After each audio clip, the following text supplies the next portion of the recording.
لو انت في اواخر التلاتين او في بداية العشرين او في اي عمر وبتعاني من الامور المالية، زي ان انت عايز توصل للحرية المالية او بتعاني عموما في اي حاجة مالية في حياتك، فانا النهاردة جبت لك الحل. في تطبيق اندرويد، في دروس كتير قوي بتشرح تعلم ازاي الادارة المالية وتبدأ معاك من الصفر. نعمل ايه بالفلوس والفلوس ازاي تتحرك بحيث ان انت تقدر تسيطر على امورك المالية وتوصل للحرية المالية اللي انت عايزها. وتطبيق سهل جدا، عبارة عن دروس.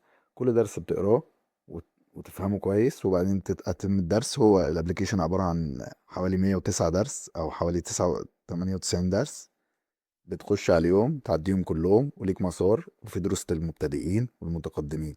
ولو عايز تعرف ازاي بتنزل التطبيق، هو التطبيق انا هسيب لك اللينك بتاعه. وهو اسمه على الاندرويد على الجوجل بلاي. هتخش وهتلاقي تكتب تعلم المال، وهتلاقي الابليكيشن اسمه تعلم المال، وسهل جدا وباللغة العربية. أتمنى يكون عجبك.